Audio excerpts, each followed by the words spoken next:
సంగారెడ్డి జిల్లా సుల్తాన్పూర్లోని JNTU engineering కళాశాల హాస్టల్లో చట్నీలో ఎలుక కనిపించిన ఘటనపై ఆరోగ్య శాఖ మంత్రి దామోదర్ రాజనరసింహ సీరియస్ అయ్యారు.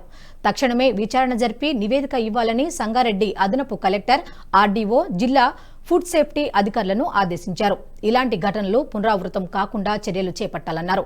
రాష్ట్ర వ్యాప్తంగా అన్ని ప్రభుత్వ, ప్రైవేటు పాఠశాలలు, కళాశాలల్లో ఉన్న హాస్టళ్లు, క్యాంటీన్లను తనిఖీ చేయాలని అధికారులకు ఆదేశాలిచ్చారు. ఫుడ్ సేఫ్టీ నిబంధనలు పాటించని వారిపై చర్యలు తీసుకోవాలని సూచించారు.